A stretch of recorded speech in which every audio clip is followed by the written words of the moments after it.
When God calls, it is never about what you think you can do, but about what He will do through you. A true calling is never limited to human ability, nor does it originate from human ambition. It is something higher, something greater, something beyond anything you would have chosen for yourself. When God calls a man or a woman, He does not call them according to what they are. He calls them according to what they are meant to become. Moses was a shepherd in the wilderness, tending his flock in obscurity. He was not a man seeking power, nor was he someone the world would have looked at as a leader. But then the voice of God came from the burning bush. "Go," God said, "and lead my people out of Egypt." And Moses, overwhelmed by the weight of the calling, protested, "Who am I that I should go to Pharaoh?" And God's answer was simple: "I will be with you." Moses saw his own limitations, but God saw his destiny. Moses saw what he could not do, but God saw what He would do through him. That is the nature of a divine calling. It is always beyond human strength because it is not accomplished by human strength. Gideon was another example. When the angel of the Lord appeared to him, Gideon was hiding, afraid, threshing wheat in secret so that the enemy would not find him. He was not a mighty warrior. He was not a man who believed in his own strength. But the angel of the Lord did not greet him as he was.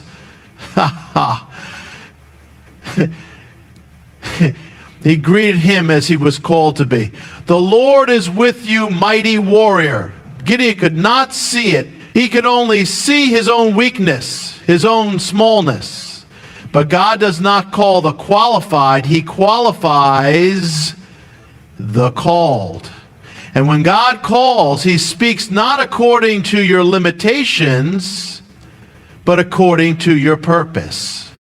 The calling of God always requires faith because it is a calling beyond yourself. If it was within your ability, it would not be divine. If you could accomplish it on your own, it would not be the work of God. That is why so many in the Bible, when they were called, responded with hesitation.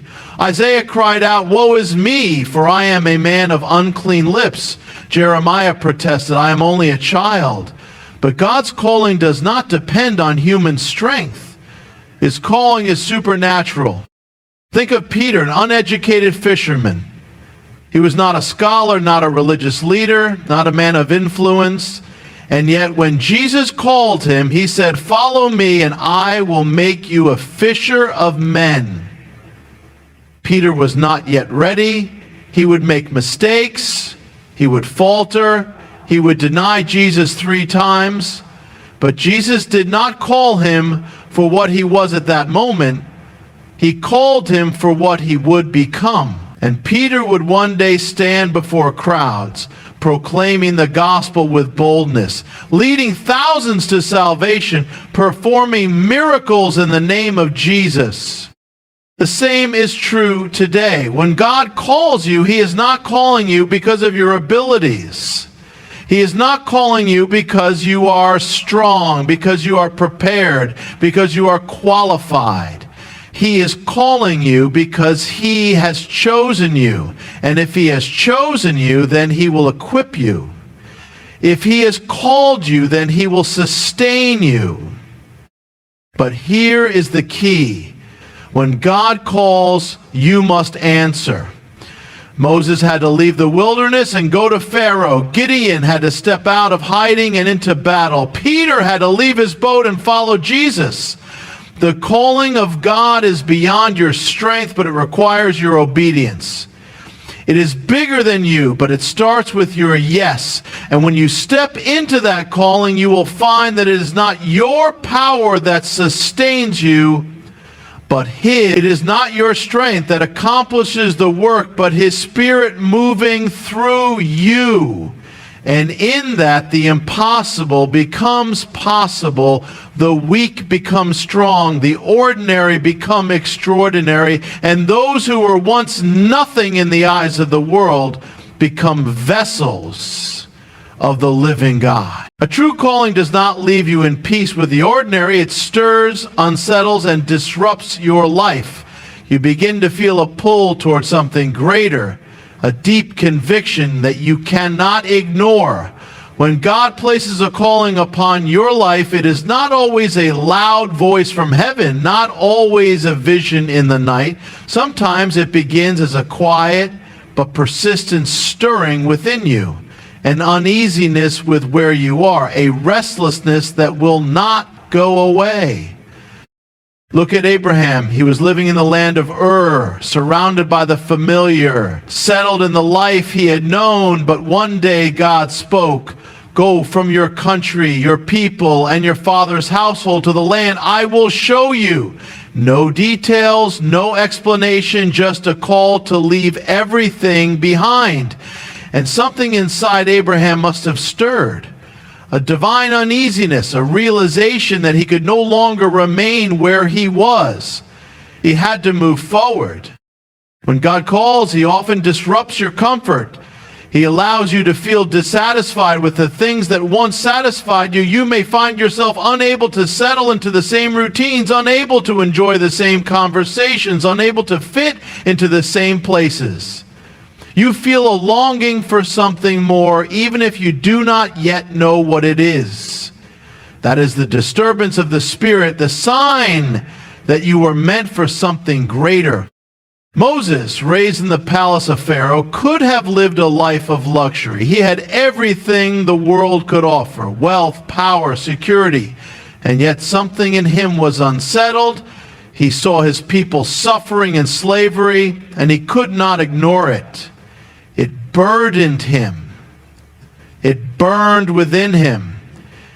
He tried to run from it, tried to push it away, but it remained. Why? Because it was not just emotion, it was the stirring of destiny. It was God calling him, preparing him, leading him toward the purpose for which he was created. Nehemiah experienced the same. He was in the king's palace, living in comfort, serving as the cupbearer to the most powerful man in the world. But then he heard the news.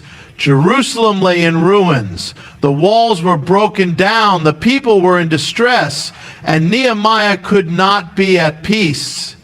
He wept, he mourned, he fasted. Why? Because the call of God had disturbed his spirit. He could no longer remain where he was. He had to go. He had to rebuild.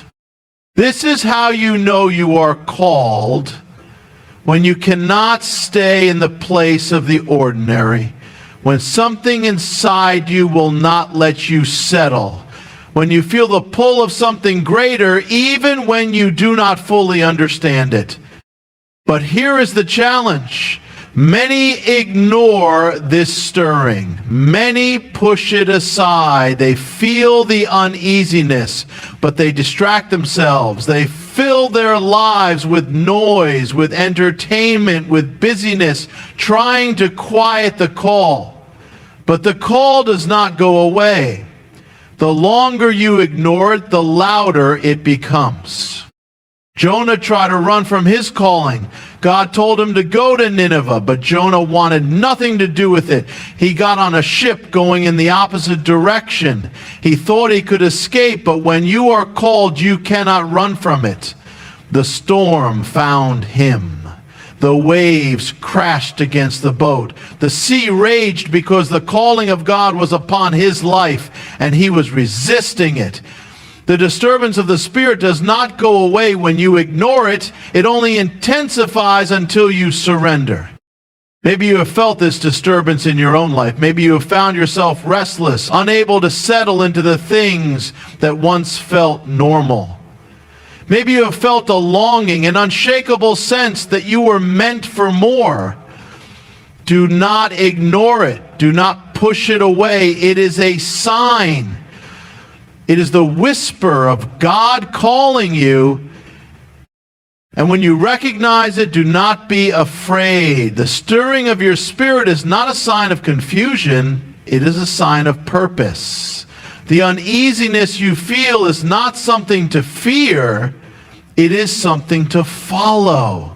It means you are being drawn toward your destiny. It means God is calling you out of the ordinary, out of the familiar, into something greater. It is the beginning of a journey, the first step toward the purpose for which you were created. And if you answer that call, if you move forward, if you embrace the stirring rather than resist it, you will see that what God has prepared for you is far greater than anything you could have imagined. You were never meant to stay where you are. You were called for more. When God calls you, expect resistance. The enemy does not attack what is not a threat.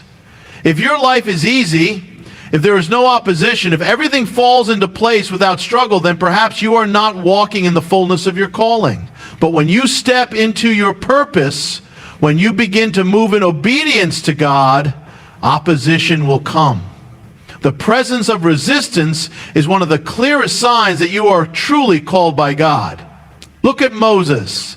The moment he stepped into his calling to lead the Israelites out of Egypt, opposition arose. Pharaoh's heart was hardened. The people complained. The enemy pursued. Every step of the journey was met with obstacles. But why? Because the calling was real. Because the enemy does not sit back and watch when someone is being used by God. When you are stepping into your calling, you will face resistance. But that resistance is confirmation that you are on the right path. Nehemiah faced the same. He received a burden from God to rebuild the walls of Jerusalem. The moment he stepped out in faith, enemies rose against him. Sanballat, Tobiah, and others mocked him, ridiculed him, and plotted to stop the work. They tried to discourage him, to distract him, even to destroy him. But Nehemiah did not stop. He understood that the opposition was not a sign to quit, it was a sign to keep going. If there had been no resistance, it would have meant the work was not a threat to the enemy. The same is true for you. When you step into your calling, the enemy will come against you, not because you are failing, but because you are succeeding. Consider Joseph. God gave him a dream, a vision of his future, but what happened next? His own brothers turned against him, threw him into a pit, and sold him into slavery. He was falsely accused and thrown into prison. He faced setback after setback. If Joseph had judged his calling by the circumstances he faced, he might have believed he was not called at all. But God was working behind the scenes. Every attack, every trial, every moment of opposition was part of the process to bring him to his destiny. The resistance was not a sign that he was abandoned. It was a sign that he was chosen. Even Jesus faced opposition. From the moment he stepped into his public ministry, religious leaders plotted against him. People rejected him. Even those closest to him doubted him. And ultimately, he was betrayed, arrested, and crucified. If the Son of God faced resistance, how much more will those who follow him? But Jesus overcame. He fulfilled his calling. And in the end, what the enemy meant for destruction, God turned into the greatest victory of all time. This is the pattern of a true calling. It will not be easy. There will be moments when you feel like giving up. There will be voices telling you that you are not good enough, not strong enough, not qualified. The enemy will try to wear you down, to discourage you, to make you believe that you were never really called in the first place. But you must remember this: opposition is proof that you are moving in the right direction. So what do you do when the resistance comes? You press on. You do not retreat. You do not give in to fear. The enemy only attacks what he fears. If he is fighting against you, it means he sees the anointing on your life. It means he knows what God has placed in you. It means he recognizes the threat you pose to the kingdom of darkness. The Apostle Paul understood this well. He faced beatings, imprisonment, shipwrecks, betrayal, and persecution, all because of his calling. But he never stopped. He wrote, "I have fought the good fight. I have finished the race. I have kept the faith." Paul knew that the resistance was temporary, but the calling was eternal. Perhaps you have faced opposition. Perhaps you have encountered obstacles that make you question whether you are truly called. Do not let the resistance discourage you. Let it confirm you. The attacks, the struggles, the difficulties, they are not there to destroy you. They are there to refine you, to strengthen you, to prepare you for what is ahead. The enemy does not waste his attacks on those who are doing nothing. If you are facing resistance, it is because your calling is real. If you are experiencing warfare, it is because your purpose is great. And if you refuse to give up, if you keep pressing forward despite the opposition, then you will walk into the fullness of what God has called you to do. So do not fear the battle. Do not be shaken by the struggle. Instead, take it as confirmation. You are not just walking in any path. You are walking in the path of the called. And the one who called you is faithful. He will sustain you. He will strengthen you. And in the end, what was meant to stop you will only serve to propel you into your destiny. When God calls someone, he often leads them into the wilderness. It is not a place of comfort, not a place of ease, but a place of testing, refining, and preparation. The wilderness is where God transforms ordinary people into those who can fulfill extraordinary callings. It is where he strips away reliance on self, where he removes distractions, where he teaches total dependence on him. If you have found yourself in a season of dryness, of waiting, of struggle, do not be discouraged. It may be the very sign that God is preparing you for something greater. Moses had to enter the wilderness before he could deliver Israel. He spent 40 years in the desert tending sheep far away from the palace of Pharaoh. Why? Because before he could lead God's people, he had to be emptied of Egypt. He had to learn the ways of the desert, to be broken of self-sufficiency, to encounter God in the fire of the burning bush.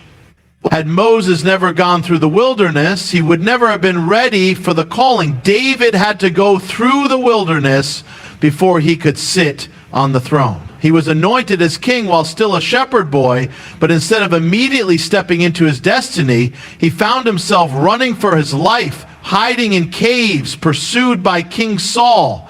It seemed like everything was against him, but in the wilderness, he was being shaped. He was learning to trust God, to fight battles in the Spirit, to become the kind of man who could carry the weight of kingship. Without the wilderness, there would have been no King David. Even Jesus went into the wilderness before stepping into his ministry. Immediately after his baptism, the Spirit led him into the desert, where he fasted for 40 days and was tempted by the enemy. Why? Because the wilderness is a place of testing, and testing comes before the calling is fulfilled.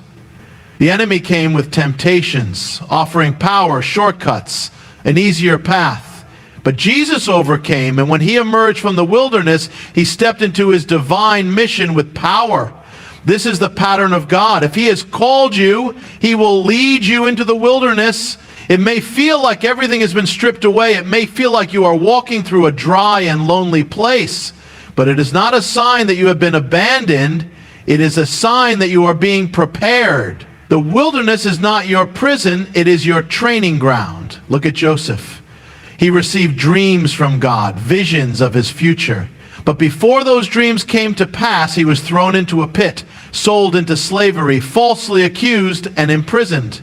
For years he walked through the wilderness of suffering, but in that place God was molding him. By the time Joseph stood before Pharaoh, ready to fulfill his destiny, he was no longer the same young man who had once boasted of his dreams. He had been humbled, strengthened, refined, and because he endured the wilderness, he was ready to rule in the palace. Perhaps you are in a season where everything feels like a struggle. Maybe the doors are not opening, the answers are not coming, and you feel like you have been left in the desert. But what if this season is not a punishment? What if it is a preparation? What if God is using this time to shape you, to break off what cannot go with you into your calling, to deepen your faith, to sharpen your spirit? The wilderness is where self-reliance dies and trust in God is born. It is where you learn that man does not live by bread alone, but by every word that comes from the mouth of God. It is where you find that his presence is enough, that his provision is sufficient, that his voice is the only one that matters. If you are in the wilderness, do not despise it. Do not try to escape it before its time. Embrace what God is doing in you. Because if you endure, if you stay faithful, if you allow him to complete his work, then when you step out of the wilderness, you will not be the same. You will be ready for the calling. You will walk in the power of the Spirit, and the wilderness that once seemed like a place of hardship will have been the very place where your destiny was forged. When God calls you, he transforms you. You cannot remain the same. A true calling from God does not merely add something to your life. It changes your life completely. It shifts your identity, redirects your purpose, and redefines who you are.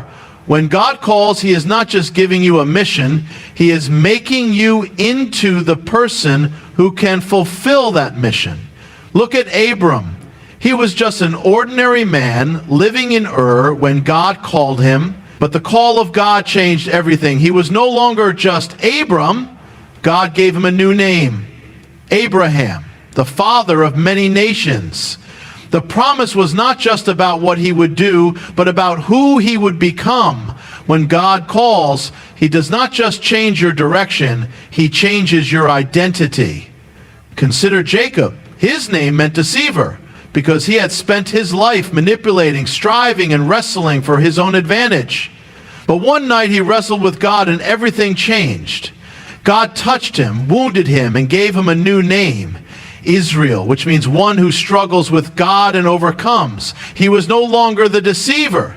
He was now a man transformed by God's calling. When Jesus called Simon, he did not see just a fisherman. He saw a leader, a foundation, a rock. And so he said, "You are Peter," which means Simon was impulsive, unreliable, and often full of doubt. But the call of God was not based on who he was. It was based on who he was meant to be. And in time, Peter became exactly what Jesus had declared, a pillar of the church, a man who would preach with boldness, lead with strength, and lay down his life for the gospel. This is the pattern of a true calling. God does not call you based on what you are today. He calls you based on who he is making you into. You may see yourself as weak, but God calls you strong. You may see yourself as unworthy, but God calls you chosen. You may see yourself as incapable, but God calls you his vessel. When he calls you, he changes you. Moses was once a man full of fear. When God called him at the burning bush, he protested, "Who am I that I should go to Pharaoh?" He was afraid, uncertain, and insecure. But after walking in the calling of God, he became the man who stood before Pharaoh with boldness, the man who led a nation out of slavery, the man who spoke with God face to face. The calling of God transformed him. The same is true for you. If God has called you, you cannot stay the same. The things that once defined you, your fears, your failures, your insecurities, will not define you anymore. His calling will shape you, refine you, and make you into someone new. But transformation is not instant. It is a process. Peter was called, but he had to go through seasons of breaking before he became the leader he was meant to be. He had to fail, to fall, to deny Jesus 3 times before he could rise in the power of the Spirit. He had to be humbled before he could be exalted. Paul was called, but he had to go through years of preparation before he stepped into his apostolic mission. He was struck blind on the road to Damascus, and for 3 days he could see nothing. Why? Because God was breaking his old identity to give him a new one. The man who had once persecuted the church would now be its greatest messenger. God's calling will take you through a process of transformation. There will be moments when it feels painful, when it feels like everything you once relied on is being stripped away. But do not be afraid. God is not breaking you to destroy you. He is breaking you to remake you. The things that must die in you are the things that cannot go with you into your destiny. Maybe you have felt this transformation happening in your life. Maybe God has been shifting your identity, calling you to leave behind the things that once defined you. Maybe you have felt the stretching, the refining, the breaking away of old mindsets, old fears, old limitations. That is the work of God. Do not resist it. Do not Hold on to what he is trying to change. When God calls, he calls you into something greater than yourself. But before he can take you into that place, he must make you into the person who can carry it. He must remove what is weak and replace it with his strength. He must take away what is earthly and replace it with what is eternal. And when the transformation is complete, when you step into the fullness of your calling, you will look back and realize that the person you used to be is gone. You are no longer the same. The old has passed away and the new has come. And you will walk not in your own strength, but in his. You will rise not in your own ability, but in his power. You will fulfill the calling not because of who you were, but because of who he has made you to be. When God calls you, he is not just calling you to a mission, he is calling you to himself. The ultimate sign that you are called by God is that your heart is drawn to him above all else. The calling is not just about what you do, but about who you are in him. It is not just about accomplishing a purpose. It is about walking in a relationship with the one who called you. Moses understood this. He was called to lead Israel out of Egypt, but he knew that the calling was meaningless without God's presence. When God told him to go forward, Moses said, "If your presence does not go with us, do not send us up from here." He understood that the calling was not the destination. God was the destination. The mission was only meaningful if it was done with him. David understood this as well. He was called to be king, to lead Israel, to fight battles, to expand the kingdom. But what was the cry of his heart? "One thing I ask from the Lord, this only do I seek, that I may dwell in the house of the Lord all the days of my life." His greatest desire was not the throne, it was God. And that is why he was a man after God's own heart.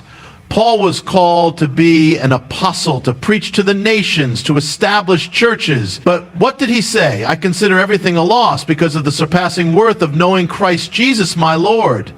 His calling was great, but his greatest treasure was not his ministry. It was his relationship with Jesus. The true sign of a calling is that it draws you closer to God. It does not just give you something to do. It transforms your heart to desire him above all else. Many want the calling, but do not want the caller. They want the mission, but not the intimacy. They want the platform, but not the presence. But a true calling always leads to greater intimacy with God. Look at Abraham. He was called to go to a land that God would show him, to become a great nation. But what was the real blessing of his calling? It was not just the land, not just the descendants. It was that God himself was his reward. "I am your shield, your exceedingly great reward," God told him. The greatest gift of the calling was not what Abraham would receive, but who he would walk with. The disciples were called to follow Jesus, to preach the gospel, to heal the sick, to cast out demons. But before they did anything, they were first called to be with him. He appointed 12 that they might be with him and that he might send them out to preach. The calling was not just about the work, it was about the relationship. They were called first to walk with Jesus, and only then were they sent out. A true calling will always bring you into deeper relationship with God. If what you are pursuing is pulling you away from him, if it is distracting you from his presence, if it is making you more focused on the work than on the one who called you, then it is not truly of him. The sign that you are called is that your heart burns for him. Think of Mary and Martha. Martha was busy serving, working, fulfilling duties, but Mary sat at Jesus' feet, listening to his words. And Jesus said, "Mary has chosen what is better." The work is important, but the presence is greater. The mission matters, but the relationship is everything. Maybe you have felt the calling of God. Maybe you have sensed the stirring in your heart. But the question is not just about what you are called to do. It is about who you are called to be with. Are you seeking him above the calling? Are you pursuing his presence more than the mission? A true calling will make you hunger for more of him. It will make you long for his voice, desire his guidance, crave his presence. It will not just lead you to accomplish things. It will lead you to worship. The deeper you go into your calling, the deeper you should go into Him. Moses performed miracles, split the sea, brought water from a rock, led a nation. But his greatest desire was this: show me your glory. That is the heart of a true calling, not just to do things for God, but to know Him, to see Him, to walk with Him. If you feel called by God, ask yourself this: does your heart burn for Him? Does your calling draw you closer to His presence? Do you long for Him above all else? Because if you are truly called, then your greatest reward is not the work, not the mission, not the impact. Your greatest reward is Him